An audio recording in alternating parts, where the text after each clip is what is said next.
View gelombang-gelombang. Wujud naga suci yang muncul itu kini tampak seperti naga sungguhan, dengan tetesan darah naga yang tak terhitung jumlahnya mengalir di permukaannya. Yeluoer bahkan lebih lemah, dan bahkan menyatu dengan jantung hantu naga suci, secara pribadi mengendalikan hantu naga suci dalam pertempuran, tetapi dia tetap dipukuli hingga sisik naganya berhamburan dan darah naganya menyembur keluar seperti air mancur. Serangan naga terbalik. Mati. Yeluoer menyerang dengan putus asa, mengendalikan kedua cakar naganya untuk bergabung dan melepaskan serangan dahsyat. Kekuatan pembunuh spasial yang tak terhitung jumlahnya meledak, langsung menyelimuti kedua tetua di tingkat ke-6 alam Hunyuan. Kemudian, dia mengepalkan cakar naganya. Bang, bang, dua suara ledakan terdengar. Tubuh fisik kedua tetua itu meledak, dan jiwa mereka dimusnahkan oleh api naga. Membunuh. Hancurkan hantu itu secepat mungkin, dia tidak bisa bertahan lebih lama lagi. Dengan raungan, kepala keluarga Linghu mengumpulkan kekuatan hukum ruang dan bilah pedang panjangnya, dan dengan satu serangan, dia menghancurkan kaki kiri hantu naga suci, menyebabkan tubuh naga raksasa itu jatuh ke tanah. Membunuh. Sebuah kesempatan besar. Bunuh kepala naga itu. Kelima tetua, yang berada di tahap pertengahan alam kekacauan primordial, melihat naga suci jatuh dan dengan panik bergegas menuju kepala naga itu. Mereka ingin memenggal kepala naga itu dan menghancurkan tubuhnya. Tepat saat itu, terdengar suara yang mengguncang langit dan bumi, api naga terbalik. Api naga abadi, pergi. Yeluoer meraung dan menggunakan tubuhnya sendiri sebagai wadah untuk terus-menerus melepaskan esensi dan darahnya. Sesaat kemudian, bayangan naga suci membuka mulutnya dan menyemburkan api naga yang tak padam, yang melesat lurus ke langit seperti pilar api, menutupi kelima tetua alam primordial. Dengan suara samar, tubuh kelima tetua itu hangus menjadi abu oleh api naga dan mereka binasa seketika. Tidak, bunuh, bunuh. Tetua Linghu, yang berada di tingkat ke-8 alam kekacauan primordial, tanpa henti menyerang cakar naga hantu naga suci, dan akhirnya memutus cakar naga sepanjang 100 sang. Beberapa tetua lainnya juga berjuang mati-matian. Kepala keluarga Linghu, melihat para tetua yang telah menjadi abu, sedikit kehilangan akal sehat. Dia meraung, bunuh, bunuh. Wanita ini tidak memiliki banyak kekuatan bertarung lagi. Dia bahkan telah menggunakan api naga terbalik, itu adalah serangan terakhirnya. Naga memiliki sisik yang tidak dapat menahan serangan, dan terlebih lagi, api yang tidak dapat menahan serangan. Ini adalah nyala api terakhir kehidupan, begitu dilepaskan, itu berarti kehancuran yang tak terhindarkan. Namun kobaran energi terbalik ini telah melahap 5 tetua saya di tingkat ke-6 alam kekacauan primordial. Apakah keturunan langsung dari klan naga suci benar-benar sekuat itu? Hancurkan ilusi ini, tapi jangan bunuh wanita ini. Teriak kepala keluarga Linghu. Menguasai, Tuan, bunuh dia, dia telah membunuh begitu banyak dari kita. Beberapa tetua menjadi gila, dengan gegabah menyerang hantu naga suci, menyebabkan sisik naga berhamburan dan darah serta daging beterbangan kemana-mana. Kekuatan tempur mereka di tingkat ke-6 dan ke-7 alam kekacauan primordial juga tidak lemah. Pada saat ini, Yeluoer, yang secara langsung mengendalikan hantu naga suci, juga terguncang oleh serangan dahsyat tersebut dan luka-lukanya semakin parah. Wow, gelombang-gelombang. Tiba-tiba, seberkas cahaya pedang yang mengerikan muncul, membawa kekuatan hukum ruang. Tetua Agung tingkat 8 dari alam kekacauan primordial itu kembali beraksi, dialah yang melukai Yeluoer pertama kali. Setelah beberapa teman lamanya dan bahkan adik laki-lakinya meninggal secara tragis di tangan Yeluoer, dia sekarang bertekad untuk membunuh Yeluoer dengan segala cara. Brengsek, kau membunuhnya? Bagaimana kau akan menjelaskan ini? Kepala keluarga Linghu berdiri di depan bayangan naga suci, melepaskan serangan pedang yang menghancurkan ujung pedang dan membuat tetua tertinggi terlempar. Klan naga menginginkan manusia hidup, bukan mayat. Anda, tetua tertinggi menghentikan pertempuran dan berdiri di samping untuk mengawasi jalannya pertempuran. Dengan hanya 8 tetua yang tersisa, mereka melakukan gerakan lain, bersama dengan 3 tetua alam Hunyuan tingkat 3 yang telah menyegel ruang tersebut, semuanya bertujuan untuk menghancurkan wujud naga suci dengan satu pukulan dan menangkap Yeluoer hidup-hidup. Karena kita tidak bisa menghentikannya. Kalau begitu aku akan menghancurkan diriku sendiri. Yeluoer berteriak keras, mengaktifkan seluruh garis keturunannya dan langsung meledakkan wujud naga suci. Seketika itu juga, seberkas cahaya dahsyat melesat melintasi langit, sisik naga yang tak terhitung jumlahnya berubah menjadi debu, dan tubuh naga sepanjang 1000 kaki itu meledak. Gelombang kekuatan mengalir ke tubuh Yeluoer, melindunginya dari kematian seketika. Bang bang bang, dor-dor, satu demi satu persatu, para tetua keluarga Linghu berguguran. Bahkan ketiga tetua yang menyegel ruang di tepi jurang pun terkena dampak gempa susulan. Tubuh mereka retak dan tetesan darah yang tak terhitung jumlahnya menyembur keluar. Sesaat kemudian, tubuh mereka meledak, dan darah berceceran di seluruh tanah. Saat ruang yang disegel terbuka, gempa susulan menyebar ke segala arah, meretakkan gunung-gunung setinggi 7 atau 8.000 kaki secara beruntun. Engah, sungguh wanita yang kejam. Kepala keluarga Linghu terbatuk-batuk mengeluarkan darah, dengan lubang sebesar mangkuk di dadanya. Untungnya, dia tidak berada di pusat ledakan, atau dia pasti sudah tewas. Gempa susulan ini tidak cukup untuk membunuhnya. Ketika dia berbalik, dia melihat bahwa hanya beberapa tetua keluarga Linghu yang tersisa. Satu berada di tingkat ke-8 alam Hunyuan dan yang lainnya di tingkat ke-7 alam Hunyuan, keduanya terluka parah. Dua lainnya di tingkat ke-6 alam Hunyuan berada di ambang kematian. Semua tetua lainnya telah binasa. Sungguh orang yang kejam, kau menghancurkan diri sendiri dengan wujud naga suci, membunuh 4 orangku. Jika klan naga bukan kekuatan utama yang bertahan hidup, kau pasti tidak akan selamat. Kepala keluarga Linghu memegang dadanya dan mulai meminum pil ilahi Hunyuan untuk menyembuhkan luka-lukanya, bahkan tidak sempat memperhatikan para tetua lainnya. Pertempuran ini melibatkan 15 penatua, ditambah saya sendiri. 16 ahli di alam kekacauan primordial. Pada akhirnya, hanya 5 orang yang tersisa, 2 di antaranya berada di ambang kematian, dan 10 orang tewas.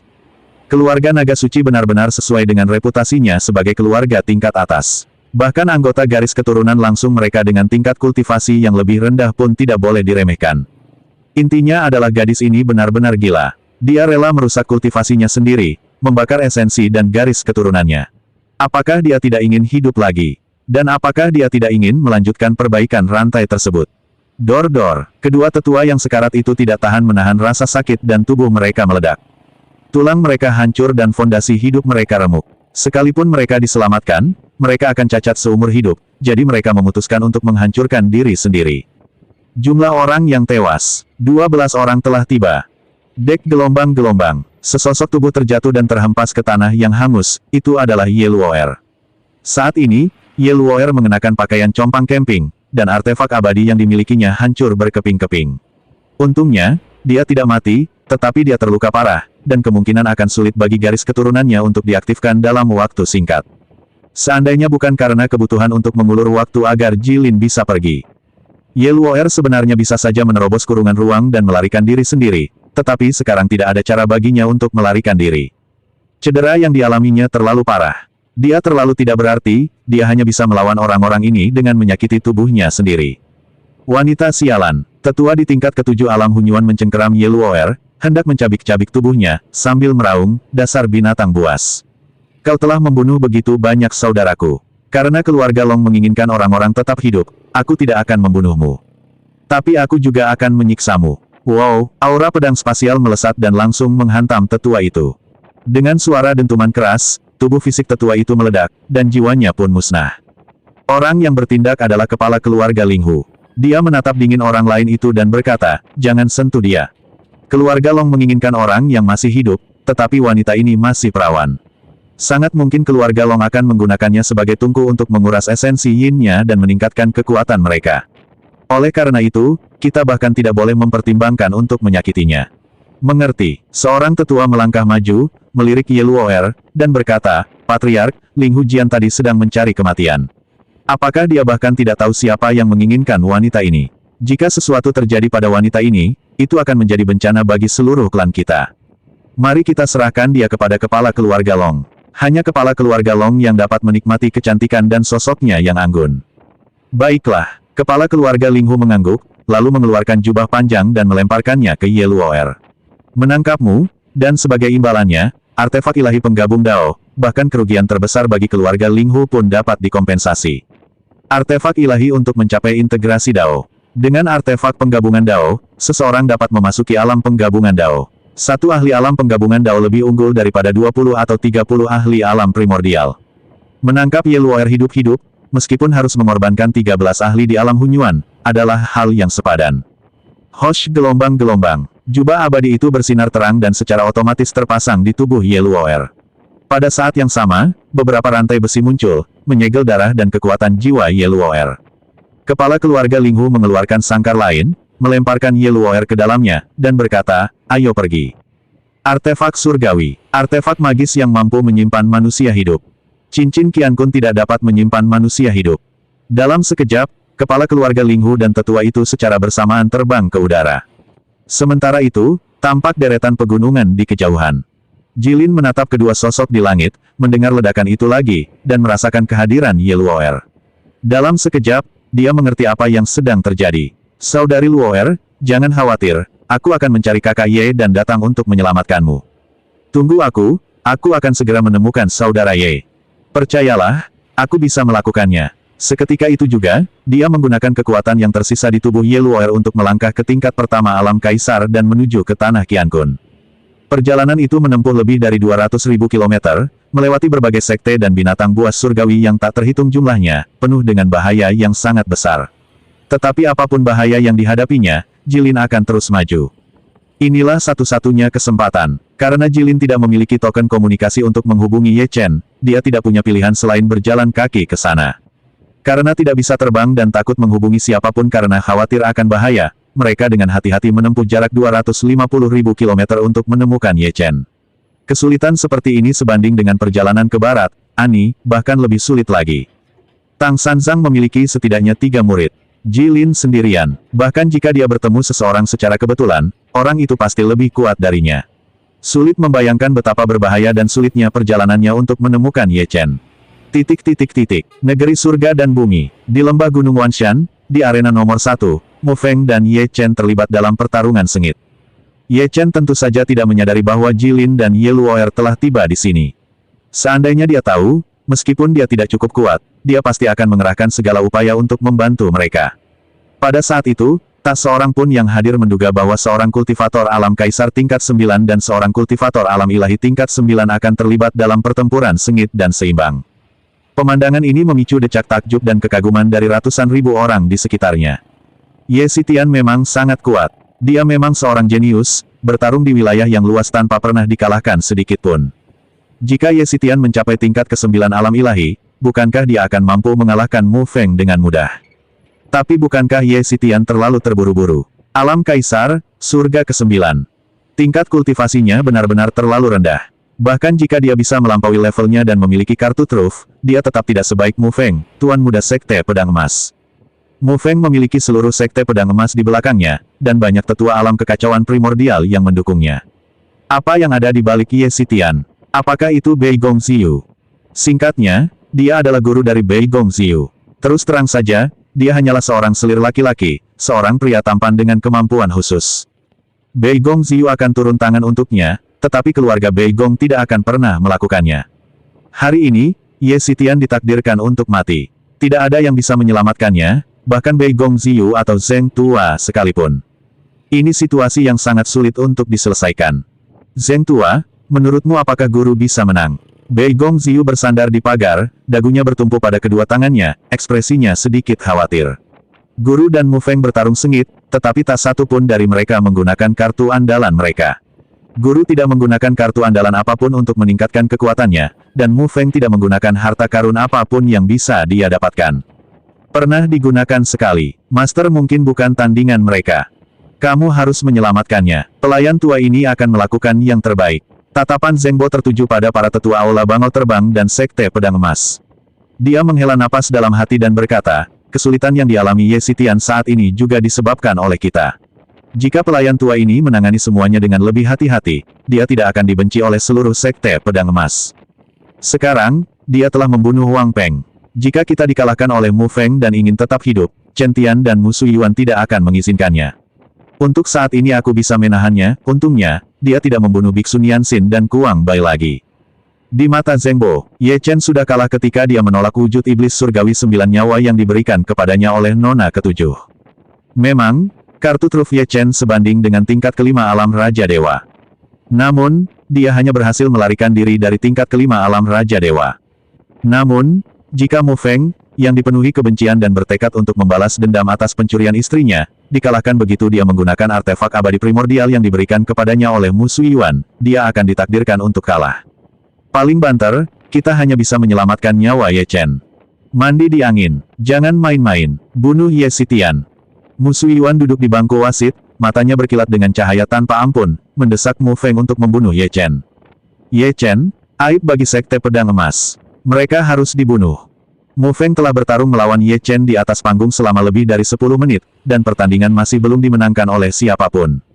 Akibatnya, Para pendekar bela diri di sekitarnya mengira bahwa Sekte Pedang Emas saya sudah tidak memiliki anggota lagi.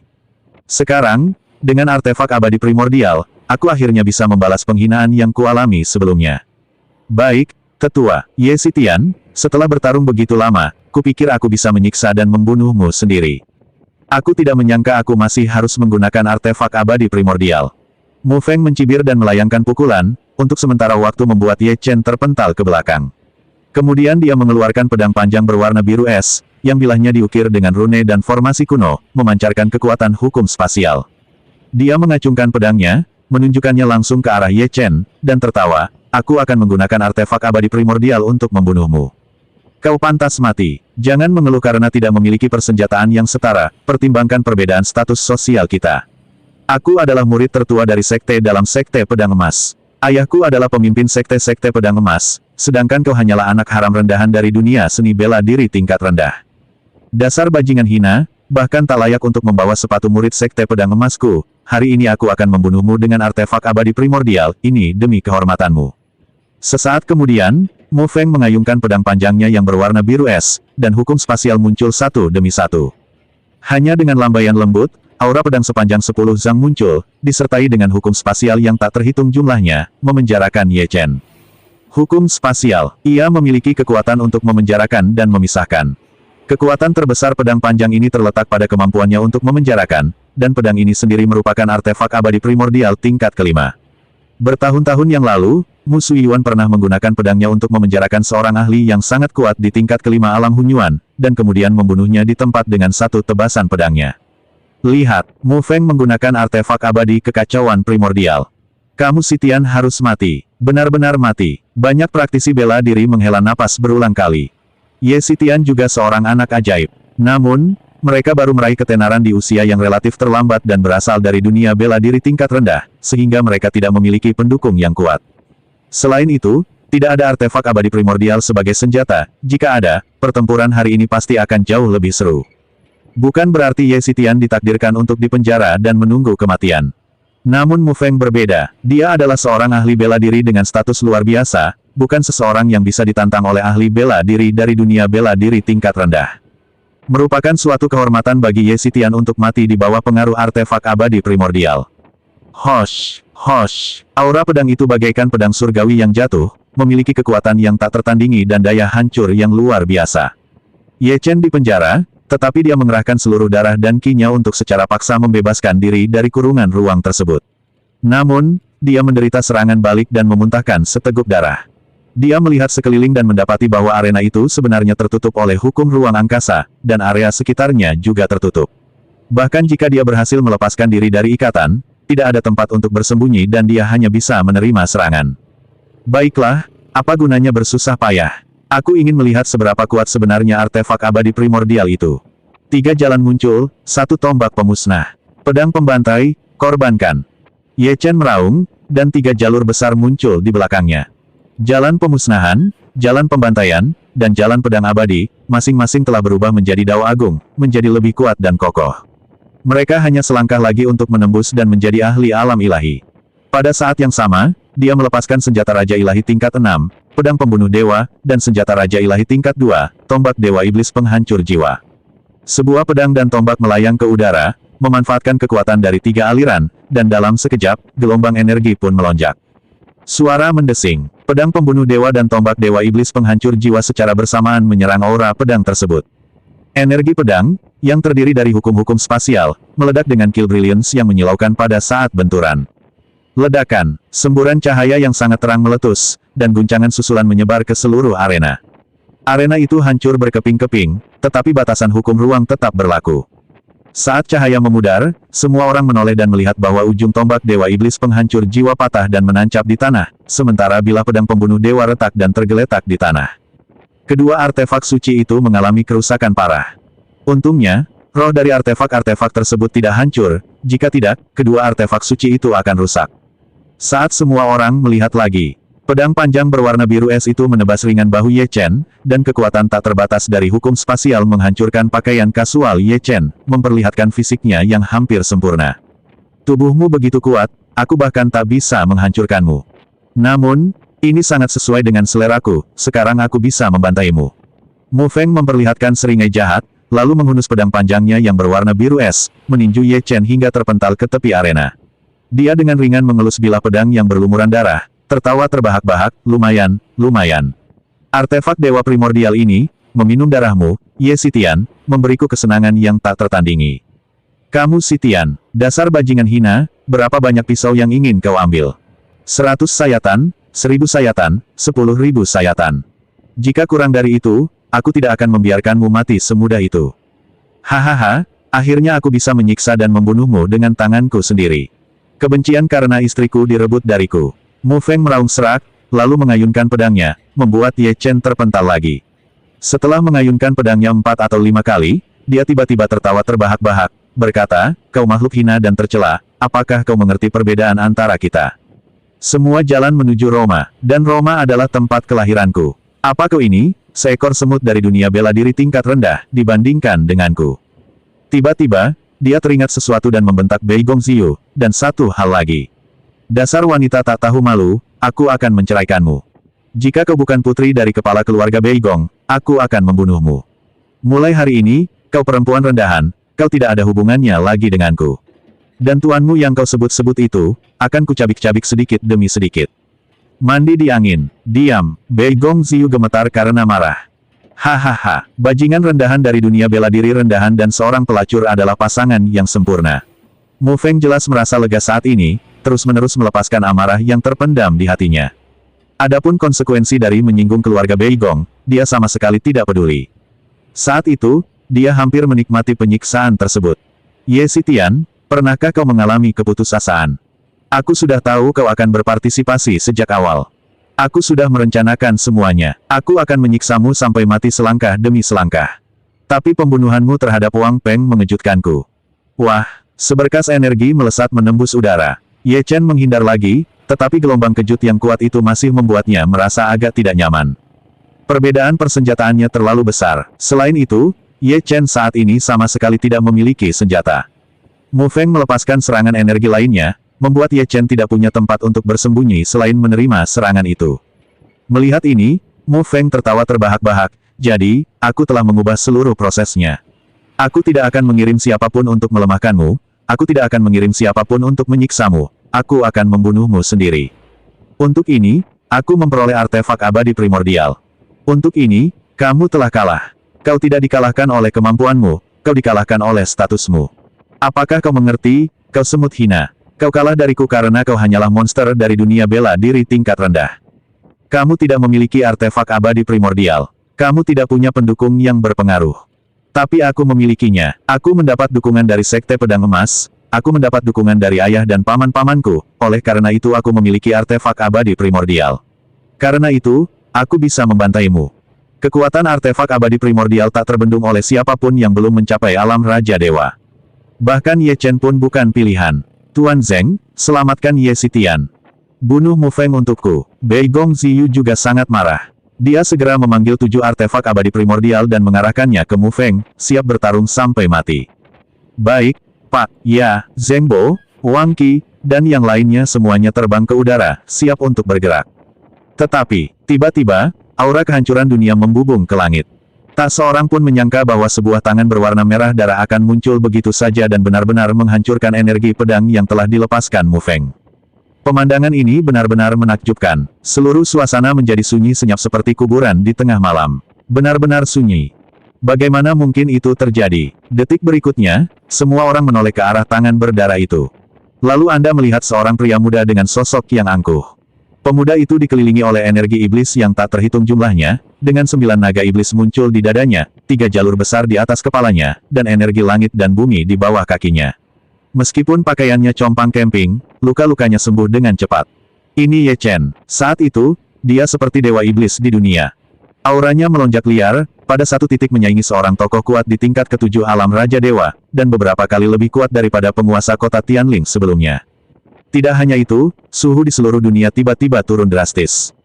Salju benar-benar berjatuhan dari langit saat ini. Arena itu tampak seperti telah berubah menjadi patung es. Sang Dewa Pedang Es lah yang bergerak. Kesadaran ilahi dari Dewa Abadi Pedang Es melekat pada tubuh Ye Chen. Bagaimana mungkin? Mu Feng menatap Ye Chen dengan mata terbelalak. Pada saat itu, dia tiba-tiba menyadari bahwa pemuda di depannya agak asing. Tatapan mata Ye Chen sangat dingin, namun juga seperti hamparan bintang yang luas, benar-benar tak terduga. Bagaimana mungkin ini adalah tatapan seekor semut di puncak alam kaisar? Tiba-tiba, Ye Chen bergerak. Dengan satu langkah, energi iblis dan aura dingin yang mengelilinginya tampak bergetar bahkan di dunia yang membeku. Dengan lambaian tangannya, formasi penyembunyian pun terbentuk. Seharusnya kau tidak menyentuhnya. Kamu seharusnya tidak berada di atas aturan dan menyentuhnya. Status. Itu tidak masuk akal. Apakah Sekte Pedang Emas, sebuah sekte sampah di benua bela diri roh, bahkan berhak menyebut status di hadapanku? Jati diriku yang sebenarnya. Mu Feng terkejut. Sekte Pedang Emas memegang posisi yang tak tertandingi di tanah Qiankun, namun Ye Xitian menyebutnya sampah. Bagaimana mungkin seseorang dari tingkatan seni bela diri rendah menyebut Sekte Pedang Emas di benua seni bela diri roh sebagai sampah? Mu Feng seketika tersadar, tertawa dingin, dan menebas dengan pedangnya, hak apa yang kau, seekor semut rendahan, miliki untuk berbicara buruk tentang Sekte Pedang Emasku? Sebelum dia selesai berbicara, Ye Chen tiba-tiba bergerak, meraih artefak abadi primordial yang datang dengan kelima jarinya. Semburan api iblis yang menyala-nyala keluar dari ujung jarinya, menghancurkan artefak abadi primordial tersebut. Kemudian, dia meraih Mu Feng dan, seolah-olah sedang mengangkat anak ayam, dengan santai membantingnya ke tanah. Mu Feng benar-benar terkejut. Dia ingin melawan balik, tetapi menyadari bahwa dia sama sekali tidak berhak untuk melawan balik. Bagaimana mungkin itu terjadi? Pada saat itu, ia merasa bahwa pemuda di hadapannya bagaikan puncak gunung. Sebuah gunung yang tak tertaklukkan dan tak terkalahkan. Ini hanyalah ilusi. Anak muda, apalagi kamu, bahkan jika ayahmu datang, dia tidak berhak menyebutmu semut di depanku. Memukul, memukul, memukul. Ye Chen menamparkan Mu Feng beberapa kali dengan santai, tetapi itu tampaknya mengguncang jiwa Mu Feng. Saat itu, Mu Feng dipenuhi rasa takut, kau tidak bisa membunuhku. Aku adalah anggota Sekte Pedang Emas. Jika kau melukaiku, kau akan disiksa sampai mati oleh Sekte Pedang Emas. Penyiksaan. Ye Chen mencibir, jari-jarinya membentuk segel tangan, dan beberapa pedang es tiba-tiba muncul di sekelilingnya. Detik berikutnya, pedang es itu melesat keluar. Seluruh arena seketika dipenuhi dengan tangisan pilu Mu Feng. Pada saat itu, semua orang yang hadir terkejut. Meskipun mereka mendapati arena itu tertutup, mereka masih bisa melihat samar-samar apa yang terjadi di dalamnya. Mu Feng ternyata kalah. Terlebih lagi, mereka benar-benar dipermalukan dan dikalahkan. Banyak praktisi bela diri yang bahkan merasa ketakutan. Kamu Xitian, siapakah identitasnya? Kekuatan yang luar biasa. Kartu truf apa yang mereka gunakan untuk melepaskan kekuatan tempur seorang ahli alam Raja Dewa tingkat lanjut? Ini menakutkan. Wang Yan, Wang Qi, Zheng Bo, dan yang lainnya tertegun di tempat. Bei Gongziyu menatap dengan takjub, menutupi bibirnya yang seperti buah ceri sambil berseru, guru sangat kuat. Benar-benar kuat. Aura ini, berasal dari tingkat ketujuh alam Raja Dewa. Dia benar-benar melepaskan kekuatan tempur yang hampir 2 tingkat lebih tinggi dari alam utama, dengan paksa menghancurkan artefak abadi primordial. Menyiksa Mu Feng seperti ini lagi, apakah ini, Dewa Iblis? Dia pasti keturunan Dewa Iblis kuno. Dia menelan ludah, tak pernah menyangka tuannya memiliki kekuatan bertarung sebesar itu. Tak heran jika guru berani mengatakan bahwa dialah nomor 1. Tanpa kekuatan tempur dari artefak Raja Ilahi tingkat lanjut, siapa yang bisa menghentikan Master? Siapa yang bisa? Bukan siapa-siapa, kecuali mereka adalah para kakek-kakek tak tahu malu itu. Di arena, Dewa Pedang Es melirik Mu Feng, yang hampir terluka parah, dan berkata kepada Ye Chen, nak, sisanya terserah padamu. Terima kasih, guru. Ye Chen sadar kembali. Tatapan dinginnya tertuju pada Mu Feng, dan dia berkata dengan dingin. Mandi di angin. Saya tegaskan kembali, saya tidak pernah memiliki pikiran yang tidak pantas tentang Bei Gongziyu, hubungan kami murni sebagai guru dan murid. Hentikan pikiran kotormu. Tidak masalah jika kau merusak reputasiku. Tapi kita tidak bisa merusak reputasinya. Lagi pula, Ye Chen meraih Mu Feng yang terluka parah dan tertawa, kau ingin membunuhku. Sekte Pedang Emasmu ingin membunuhku. Lalu kenapa, tidak ada seorang pun di dunia ini yang aku, Ye Xitian, takuti. Sambil menggendong Mu Feng, dia menghadap para tetua dan pelindung dari berbagai sekte dan dengan marah menyatakan, siapapun yang berani membunuhku, aku akan memusnahkan sekte mereka, menghancurkan anggota mereka, memutilasi tulang mereka, dan menodai kuburan mereka, mengubah sekte itu menjadi zona kematian. Begitu kata-kata itu terucap, terdengar suara retakan. Ye Chen dengan paksa menghancurkan Mu Feng, yang berada di tingkat ke-9 alam ilahi. Semudah menghancurkan sebutir telur. Gerakan ini membungkam seluruh lembah, dan ratusan ribu pendekar bela diri menatap Ye Chen dengan kaget. Para tetua dan murid dari semua sekte sangat ketakutan, menatap Ye Chen seolah-olah dia adalah iblis. Hancurkan gerbang gunung, musnahkan sekte mereka, dan bunuh mereka semua.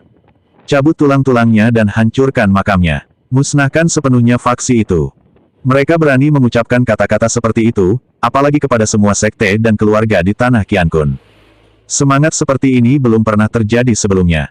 Kamu Sitian, dasar bajingan kecil, kau memang pantas mendapatkannya. Musu Yuan melesat ke langit dalam kesedihan dan kemarahan, dan pada saat yang sama, puluhan tetua sekte pedang emas lainnya juga melesat ke langit, berniat untuk membunuh Ye Chen. Kau harus mati. Musu Yuan melepaskan artefak abadi primordial miliknya, melancarkan serangan terkuatnya dengan tebasan berputar diagram Dao. Bahkan hanya gempa susulan yang mendekat saja sudah membuat Ye Chen merasa ketakutan, tetapi dia masih memiliki kekuatan Dewa Abadi Pedang Es, jadi dia tentu saja tidak takut. Tepat ketika dia hendak bergerak, sebuah pedang pendek melayang dan menghalangi diagram Dao, bahkan secara bertahap melenyapkannya. Seketika itu, sesosok muncul dan menghalangi jalan Ye Chen, itu adalah Paman Zheng. Zhengbo cukup kuat, dan dengan artefak abadi Hunyuan tingkat 8 di tangannya, bahkan seseorang di tingkat kelima alam Hunyuan dapat melepaskan kekuatan tempur tingkat 7. Tidak akan menjadi masalah baginya untuk melawan musuh Yuan, yang berada di tingkat ke-6 alam Hunyuan. Hosh, hosh, dor-dor, puluhan senjata saling berbenturan di langit. Lebih dari 10 ahli di alam Raja Dewa saling berhadapan, setengahnya adalah pelindung alam Raja Dewa dan tetua sekte pedang emas, dan setengah lainnya adalah penjaga di bawah komando Bei Gongxiu. Zheng Kuang, apa maksudmu? Musu Yuan berhadapan dengan Zhengbo, dan pada saat yang sama menghunus pedang panjangnya, yang berbenturan dengan pedang pendek Zhengbo. Untuk saat ini, keduanya berada dalam keadaan seimbang. Ye Sitian membunuh keponakanku. Ini sama saja dengan memusnahkan Tuan Muda Sekte Pedang Emas saya, dendam ini harus dibalaskan. Zheng Kuang, sebaiknya kau pergi dari sini. Musu Yuan hampir kehilangan akal sehatnya. Mu Feng. Keponakan yang ia besarkan dengan tangannya sendiri justru tewas di tangan Ye Chen. Dendam ini sama sekali tidak boleh dibiarkan tanpa penyelesaian. Hanya dengan membunuh Ye Chen kita bisa melampiaskan amarah kita. Semoga keinginanmu terkabul. Pertempuran di arena tidak hanya menentukan kemenangan dan kekalahan, tetapi juga hidup dan mati. Bei Gongxiu melangkah di udara dan berdiri di samping Ye Chen, dengan hati-hati memercikkan air kayu suci ke tubuhnya untuk membantunya pulih dari luka-lukanya. Pada saat yang sama, dia menatap musuh Yuan dan berkata, pertempuran di arena dimaksudkan untuk menentukan hidup dan mati. Mungkinkah Su Mufeng membunuh guruku? Mengapa tuanku tidak bisa membunuh Mufeng? Tapi Ye Sitian adalah bajingan rendahan, bagaimana mungkin dia berhak untuk? Ya, dia melakukannya. Bei Gongxiu meraih Ye Chen dan berkata kepada semua orang, Ye Sitian adalah guruku dan juga pelindung keluarga Bei Gong. Apa salahnya dia membunuh seseorang dari sekte bawahan seperti kalian? Membandingkan status. Aku 1000 kali lebih baik darimu. Sekalipun tuanku membunuhmu, itu tetap karena kau memang pantas mati. Nona Bei Gong dan Ye Sitian, yang satu memiliki status luar biasa dan yang lainnya memiliki potensi yang sangat besar, bahkan melampaui Mu Feng. Banyak praktisi bela diri mengatakan bahwa, menurut pandangan mereka, pengumuman publik Bei Gongxiu tentang semua ini sama saja dengan menyatakan perang terhadap sekte pedang emas. Siapakah Mu Feng? Dia hanyalah putra dari sekte bawahan. Bisakah mereka sekuat Ye Sitian? Bisakah mereka memiliki potensi sebesar Ye Sitian? Ye Sitian, yang berada di tingkat ke-9 alam kaisar terhormat, melepaskan kekuatan tempur tingkat ke-7 alam Raja Dewa. Dia pasti akan melangkah ke alam kekacauan primordial di masa depan, dan bahkan sangat mungkin dia akan memasuki alam integrasi Dao. Bahkan jika dia tidak menembus ke alam integrasi Dao, dia mungkin masih memiliki kekuatan tempur alam integrasi Dao di alam kekacauan primordial.